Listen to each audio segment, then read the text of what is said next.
How's it going, Dame Comic Book Investments? So, got some stuff in. I figure I'll go through, get more than this, but I'm just showcasing some things I find interesting. You can go over to collectorscomics.com to see everything we got in.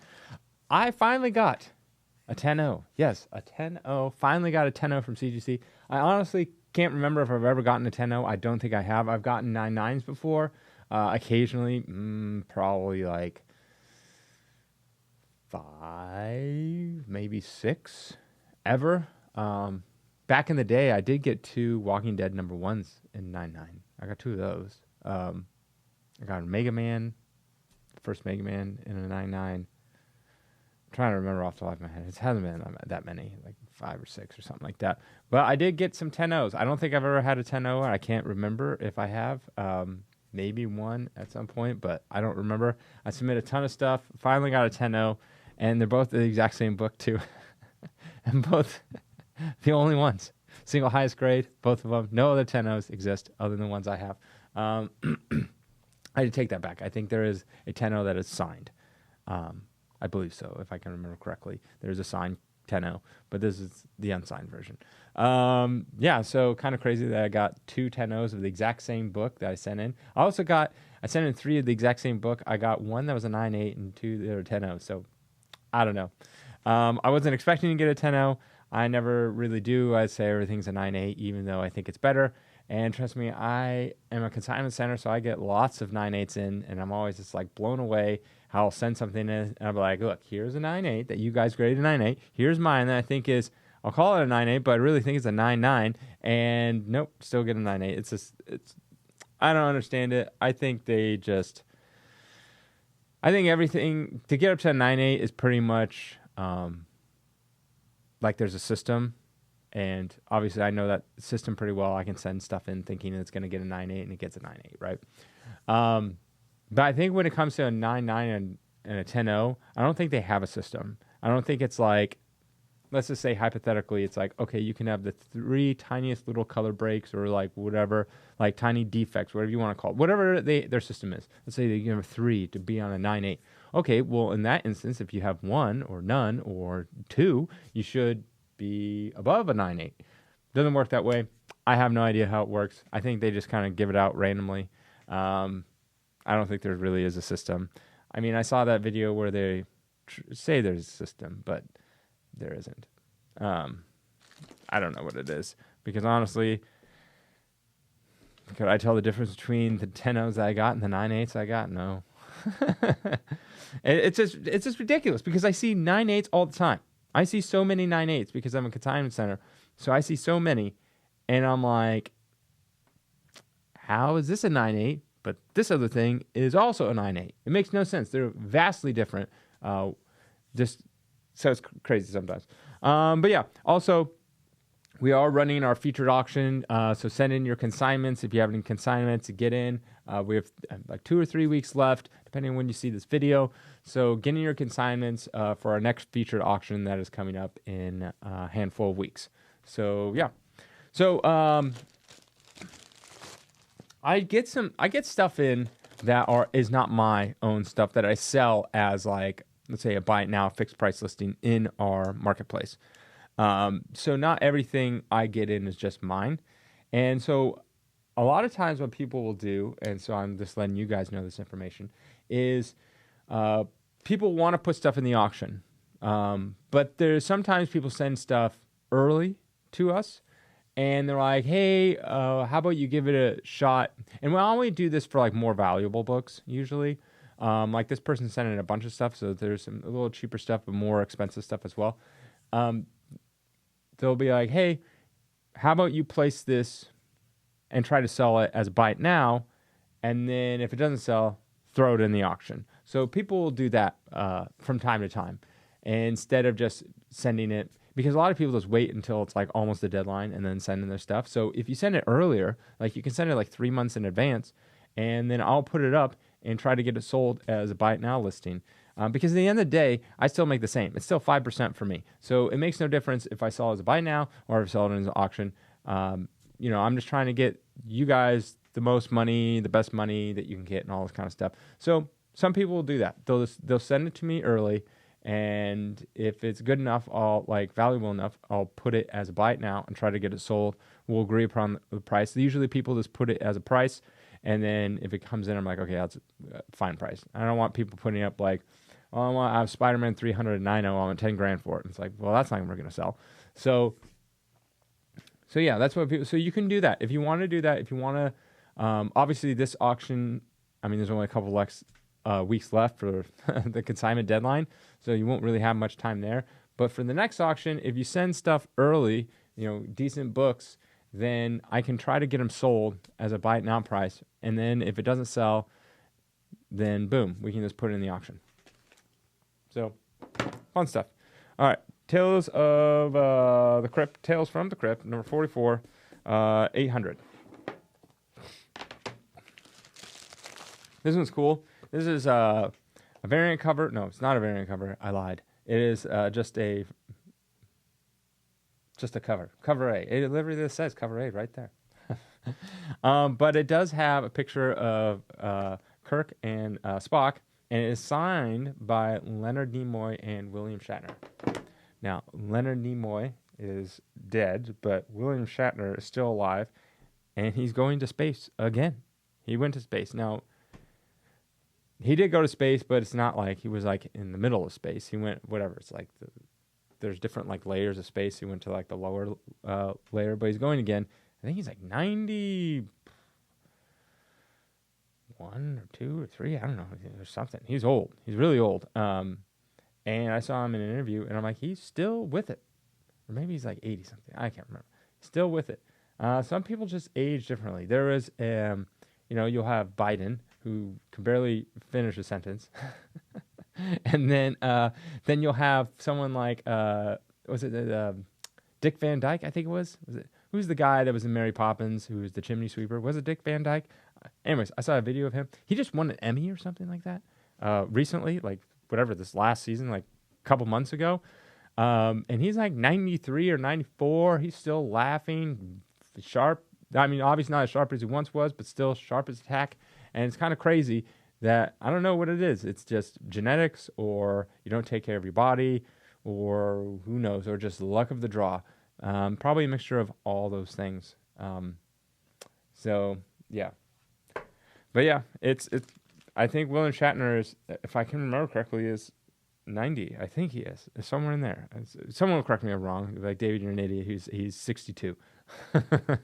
But I saw an interview with him, and he was just on Bill Maher. That's what it was. He was on Bill Maher talking about how he's going to space again. And and he seems pretty with it. So it's kind of crazy. Hopefully I'm as with it as they are. I mean, I always think about that's like one of the worst. I think that's like the worst, right? Because I worked at I used to work for a traveling doctor, and we would go to like old folks' homes, and I would walk around because I had to give them like checkups and shots and all sorts of stuff. But they were like, some of them were pretty bad. I remember story time. So I only got through one book, but we went to this one old folks home, and we're sitting there in I guess the dean's office, whoever, and Dr. Mike, the doctor I work for, is talking to him, and I'm just like sitting there, and this lady walks in, and she, whatever the dean's name was, is forever ago, and then she's like, has my husband called yet? And the dean was like, yeah, he did call. He said that the car is taking longer to fix, and he said just hang out here and have lunch here, and he'll come pick you up later. And she's like, okay, yeah, because I've been here for a while, and I don't know how long this car is going to take. And she's like, yeah. He said he called, and all this kind of stuff. Leaves, right? And then the dean's like, yeah, there is no car, there is no husband. Her husband died like 13 years ago. She's been here the entire time. And I was like, whoa. I was like, because she's like, this conversation happens almost every day. And I'm like, oh my gosh, because it seems so real. Like all the stuff they're saying, like, oh yeah, your husband and all this kind of stuff. And and I'm like, oh, that'd be the worst. Like that would be, I don't even know what goes on in those people's minds. Like perpetuating, living like the same day over and over. Do they consciously know they're living this day? Like they think they're in this day, or their mind just doesn't even work, and they're just on like some kind of weird autopilot thing. And they're mentally gone. They're not even there anymore. I have no idea, but it'd be the worst. It'd just be the worst. Maybe right now I'm living the same day over and over, and I don't even know it. But yeah, I would never want to go. The way I would want to go out is I know I'm going to die. I know it's going to happen, whether it's in, a day or 3 months or something like that. I think that would be the best way, because then you can sit there. I don't want to like all of a sudden drive and get in a car accident and I'm like, what happened? Ugh, dead. That would suck too. Or being burned alive or drowning. I mean, I guess you're going to die, but drowning would be terrible. Fire would be worse because it would hurt, but I think drowning would be worse because I don't know. I don't want drowned. Like falling from a plane or something. I don't know. Oh, it's terrible. Anyways, what are we talking about? All right, Star Trek. 3,000. What a weird turn. I did not expect that turn to happen. See, you never know what's going to happen on these shows. I just do everything off the cuff, so I have no idea what I'm even talking about. I'll just see a picture, and then all of a sudden I'll go on a tangent. Avengers #1.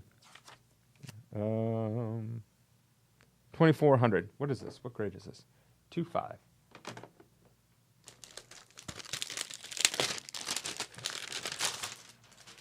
We got Journey and Mystery, Golden Record reprint of 83. This is signed by Stan Lee. The Golden Record reprints came out like around 2 years after the original. They came with like a record, and you could listen to it, and it would tell you the story. And these are half the size. So usually these books like this came with like 2 stories.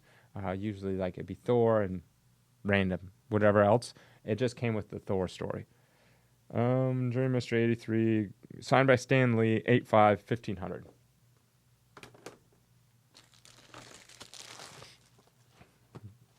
Star Wars #2, the 35-cent variant. There. Signed by, who's it signed by? Roy Thomas. 2,500.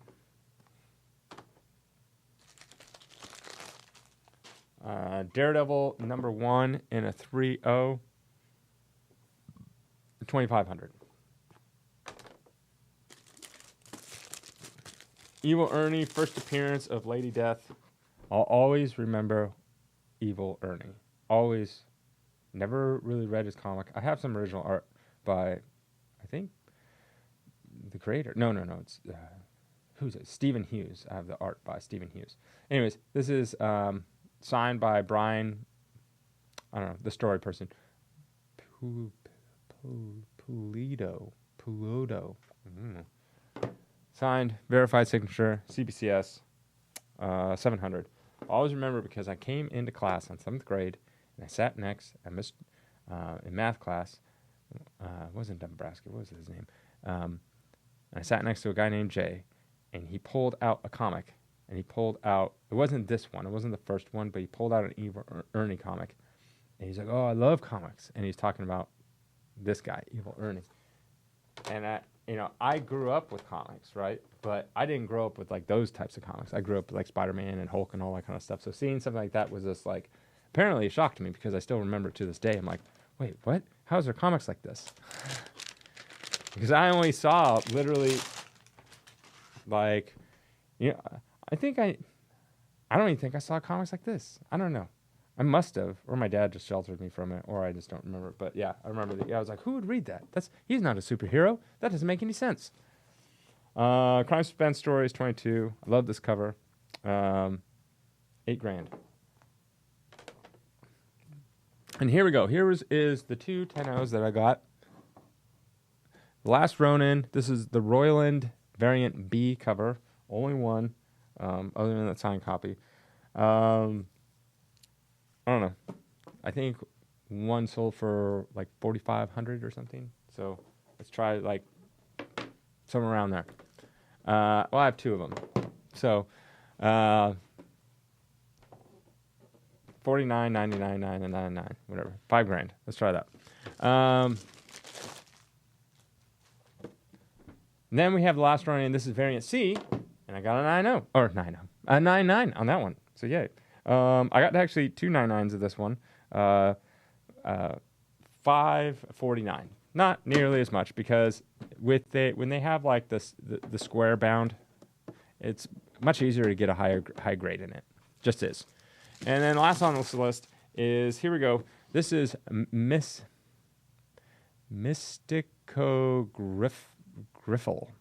I don't know. Anyways, this is like a fanzine. So a fanzine is basically people they basically have like interviews in there, and they put some art together, and it's not by a major publisher or anything like that, but it'll talk about like what's coming out. Jack Kirby will be like, oh, I'm coming out with, X, Y, and Z comic book and stuff like that. Anyways, the reason why this is, sometimes they get artists, like they got Neil Adams to draw the back here, but this front cover, the reason why this is expensive, this is 1975. This came out 1 year after that Creature comic I mentioned in a video before, which sold like that. This is by Dave Stevens. So this is one of his earliest known works. I mean, it's not original, but it is from a fanzine. $6.99. But yeah, so I had that Creature thing pretty much sold instantly. So it's kind of cool. Yeah. I mean, I feel like there's a lot of Dave Stevens appreciators out there. I mean, he's a fantastic artist. He didn't do too much art compared to other people, because a lot of people, if you went back further, it's worse. But compared to today, people will complain about today, but like back in the day, they would turn out way more comic art than they do today. And I'm talking like Golden Age and Silver Age, things like that. Compared to today, like you might find an artist and they'll do like, I'll do like 3 covers a month. Like that's it. Like back in the day, they're doing like, I'll do the covers, I'll do all the interiors, and I'll do like 10 series a month. It's ridiculous amounts. So, yeah, I don't know what it is. Maybe, I mean, I guess you can compare the art, maybe the art, whatever. But anyways, he didn't do that much stuff because he wasn't tied to a major publisher like Marvel and DC, and they tend to like, make you do a lot more work. So he kind of did stuff when he wanted to do stuff. Also, it was during that time, that kind of like perfect time where the creators owned their own stuff. So if you were from Marvel or DC, you did not own your own creation. So he owned his own comics, and then he would just use other publishers like Pacific Comics to basically distribute the comics. And they had, I don't know what their deal was, but they had some kind of cut. So you could make a little more money. And that was at like the perfect time when comic stores, like direct like comic book shops, started becoming more prevalent and bigger. And so, yeah, you could survive a lot easier off comics sold. So you could sell hundreds of thousands of comics and own most of that yourself. So different time, different era. I guess the best would have been, if you wanted to make the most money in comics, would have been the early 90s during that comic boom, and you were an independent creator. So like people that work for Image, they're selling each one of their flagship comics, each one of the artists that started Image and would publish through Image, over 1 million copies each. And so, what were they? $1.99, $2.99, something like that. So most of that went to them. Think about that. Have a good day.